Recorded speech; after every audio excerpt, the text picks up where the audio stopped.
not vegan, but it's vegetarian. Yeah.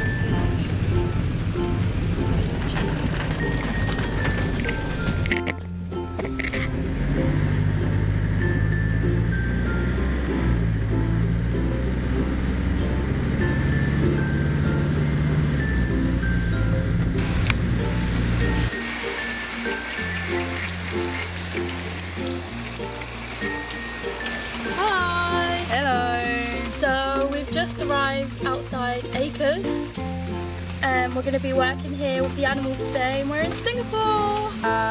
Our mission is to visit as many sanctuaries as possible. If sanctuaries like this didn't exist, then people who rescue animals would have nowhere to take them and animals would have nowhere to go, and places like this can often, you know, change a person's life completely. Looking forward to seeing all the different animals and working with them today. We're here today with Rupen from Acres Animal Rescue Sanctuary in Singapore, which stands for Animal Concerns Research and Education Society.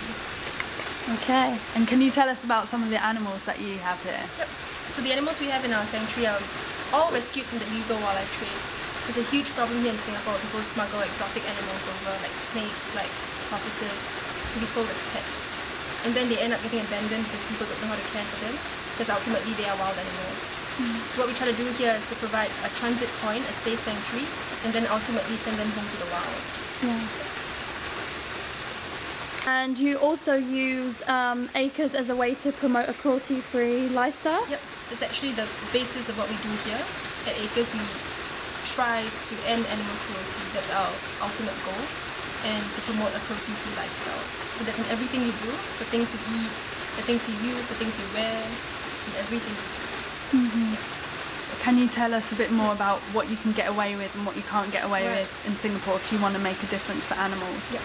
Unfortunately, we can't do like protests or demonstrations here in Singapore, so that's in a way a hindrance, but you can do lots of things online. You can start campaigns online, or you can just keep talking to people, just keep talking in schools and public places, anywhere you can. Just not demonstrations or protests. And you're the only animal sanctuary in Singapore so far that is promoting cruelty-free living, and right now, yeah.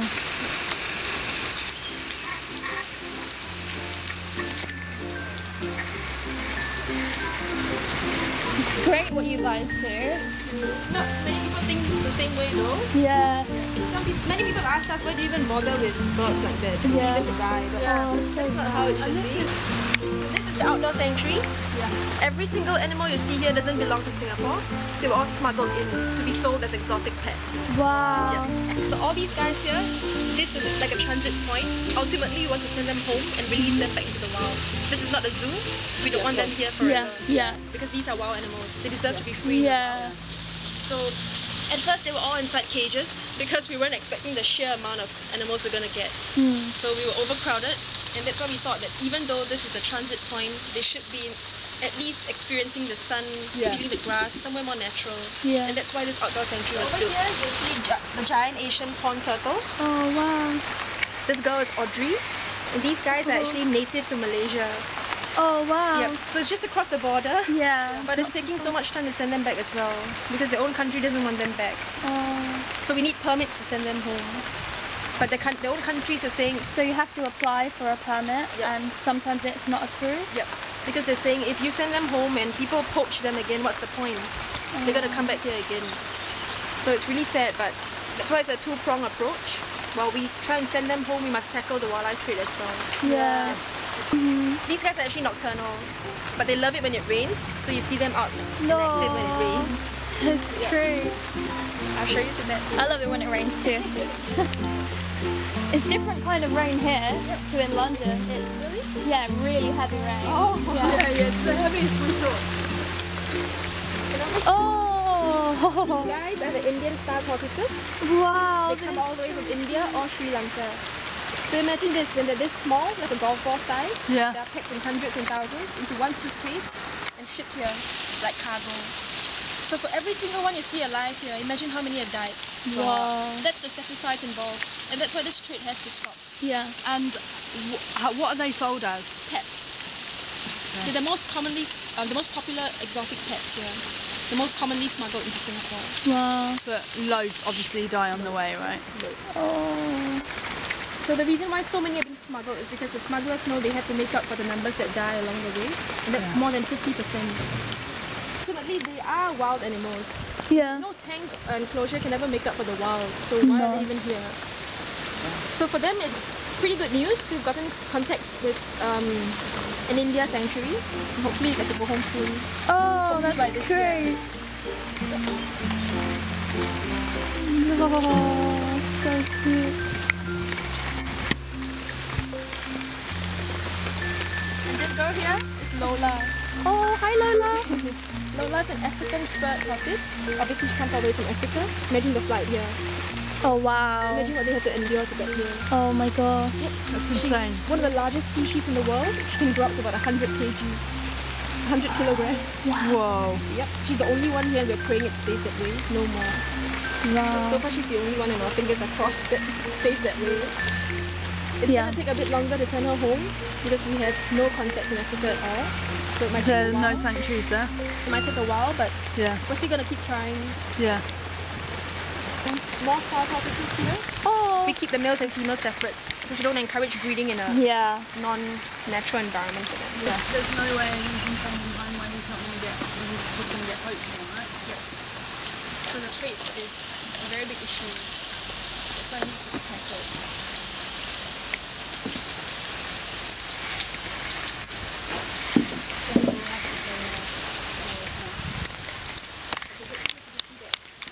Yeah.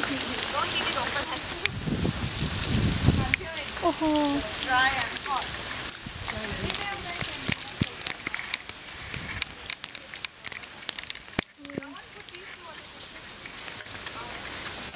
And the same for her.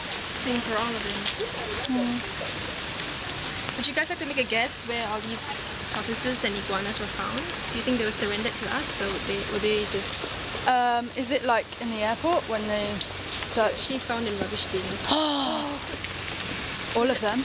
I would say 70%. But why? I wouldn't have And guessed the big that. guy you saw, the green iguana, Yeah. he actually had razor blades in his tummy. And the vet said it was because he didn't know what to eat. He couldn't look for food on his own, so he just ate whatever he could find. That's terrible. So these guys here, they have lost even the ability to be themselves. That's how sad it is. Imagine being an iguana and not being able to climb a tree. They just lost the ability to even be themselves. And that's why we try to tell people wild animals are not pets. They're not Yeah. like your cats and dogs. No. It's different. Because when people no longer know how to care for them, Yeah. and they kind of freak out when they realize it's illegal, Yeah. so they just try and get rid of the animal before. So they've already bought them as a pet. Yeah. And then they've just freaked out and chucked them away. That's so sad. Some people even do that with dogs and cats, don't they? Yeah. Because instead of giving them to a shelter, they... So what more tortoise? Most people wouldn't even think they have feelings and Yeah. Yeah. And Yeah. if you just work here for an hour, you realize they're all different. They all Yeah. have their own personalities. Yeah, they're different characters, all of them, yeah. We work at some sanctuaries in the UK. Oh, awesome. Yeah, Awesome. we love all the animals there. Nice. Yeah, the animals there are mainly, rescued from on their way to a slaughterhouse. Like farm farm sanctuary. animals. Yeah, yeah. Which sanctuary is that? Come, man. Oh my god, I want to! Yeah. Yeah, we have pigs, cows, Are you guys sheep. Yeah, yeah. Yeah, of course. We're really big activists in London. So you're not part of any organisation, it's just the both of you? Yeah, it's just Yeah, us just two, us but two. we Oh my create God. our own protests and invite loads of people, so we're trying to make things get lots of other people as enthusiastic. Is there any way I can follow you guys on like... Yeah, like on Facebook. Yeah, that would be or great. something, yeah. channel as well. Nice. Yes. Yeah. Yeah, we want to put you on the YouTube channel for doing Oh, okay. interviews. Yeah. Oh great. Get acres like Awesome. out there. So this is our education centre. We do talks and workshops here for schools, ranging from preschools all the way to universities. So this is the children's corner. So we use puppets and mascots and storybooks to try and bring across certain animals. So So if you notice, it looks like a typical scene in maybe your house or in someone's bedroom. So we try to do it this way to get people to connect better. Wow. To see how your everyday lifestyle choices can actually affect animals more this than is so cool. So hopefully people can relate better. Because we realize over here, if you just tell people, you can't do this, you can't do that, they don't really care. And some can't even make the connection at all. This is amazing. This is, I didn't expect to see all of this here. Talk about the products we use, the clothes we wear, leather, Oh, fur. that's great. You'd be surprised, the people here, they don't know what leather is made from. People have to ask me, isn't leather from plants? Oh no! Yeah. Isn't it funny the And things it that really people come out with? Yes, exactly. It's like how some people don't realise that it takes a cow to get pregnant to produce milk. Exactly. Because the industries don't want us to all know hidden. this. Exactly. And they market it in such a way that you wouldn't even think that's cruelty. Yeah, and they show sometimes cartoon animals on the front of the packages. Which is ridiculous. Yeah, with like them happy smiling. cows. Yeah. And it's a joke. In the UK, I don't know if you have it here, but it's this cheese called the Laughing Cow. Yes. Oh. They have it here as well, it's a joke. Yeah, I it tell you annoys it's a me joke. so And much. we try to raise awareness about puppy mills. Oh, great. Because 90% of the puppies we have here in pet stores are all from puppy mills.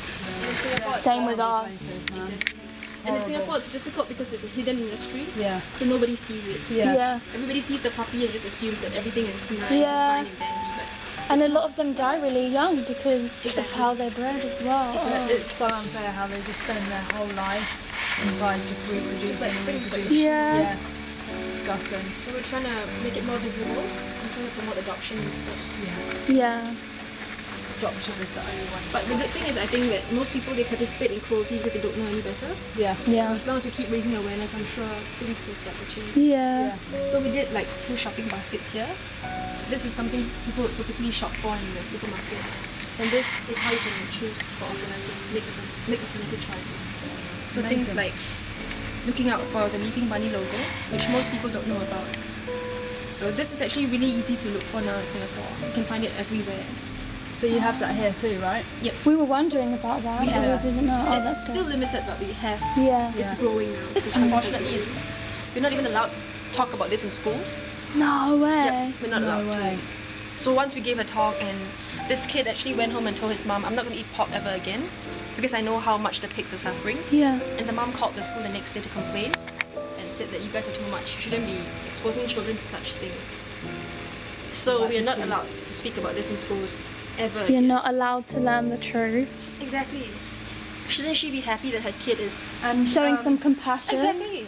But that's how it is Yeah. still in Singapore. We are a first world country with third world mentality, unfortunately. We ended up speaking to a guy. We were passing a restaurant and there were lots of frogs and crabs. It was so sad. They were tied up and they were trying to escape. Yep. And we were shocked. And then we talked to this passerby and he said, "What's wrong? Are you okay?"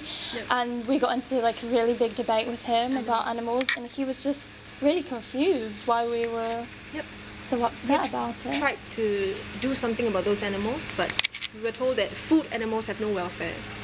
They do not need any welfare because they are food animals. That's so... Yes. I know, right? As if that isn't an Yeah. issue anyway. Food We animals. talked about tourism as well because Singaporeans love to travel.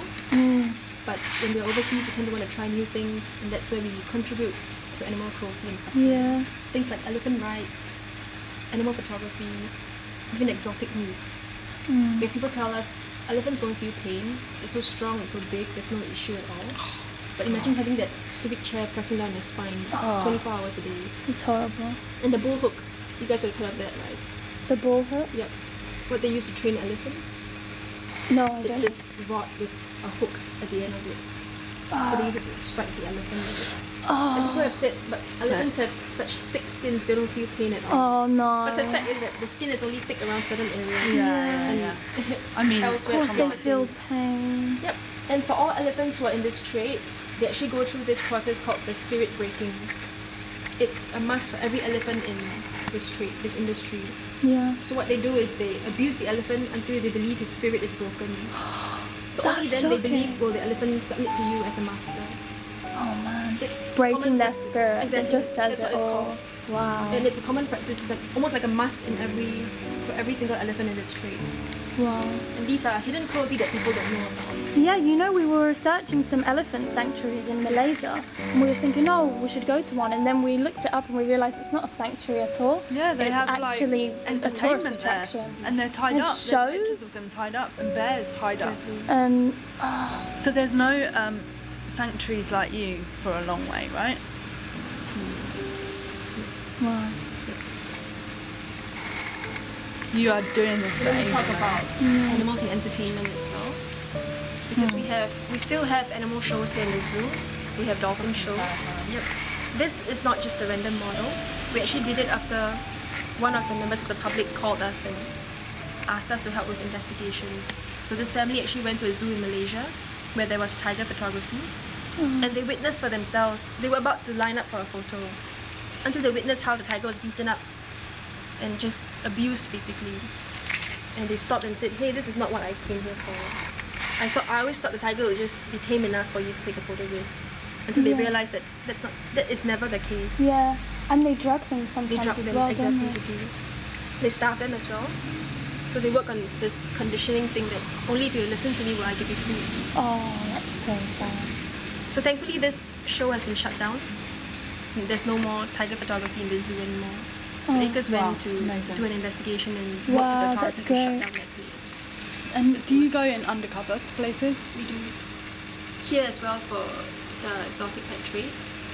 To expose? So what we do is we gather evidence and then we try and submit it to the authorities and get them to do their work. Because we don't have enforcement powers yet. That's hard going undercover, right? Yeah. You have to see a lot of So stuff. what you see here is real. It's exactly what happens in a bear farm. Wow. So bears in the bear farm are kept like this for as long as they're alive. If they're lucky, they live for 10 days. If they're unlucky, years. Like that. So this wound here you see here is not a defect. It's what is really happening.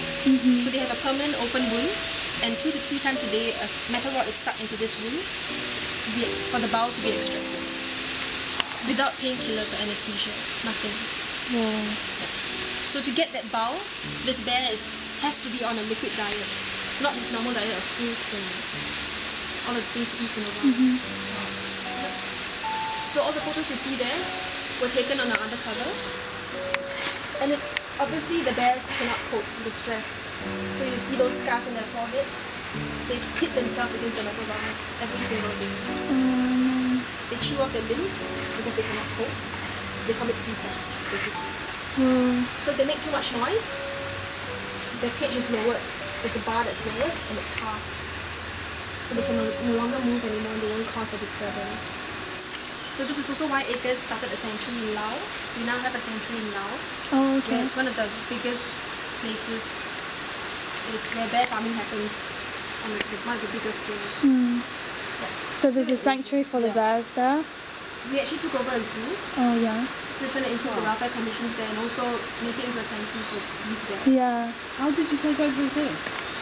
It took years, but Yeah. I think the owners realised that the animals are in horrible conditions. Yeah. They're just dying and dying. Amazing, though. So right now we're working with the traditional Chinese medicine house here in Singapore. Yeah. So for every red sticker you see, it means that that shop has pledged never to sell endangered animal products. So today we have about 200 shops on board. We're hoping all of them will join eventually and that this trade is Yeah. And anyone can come and volunteer here from anywhere in the world. definitely. We actually want more people to join this movement. So hopefully we get a bigger community of people who start to care for animals and see that they better. We just want this to keep going. Yeah. This community to keep going. So would you say support is really important from everywhere around the world? Okay, great. Thank you.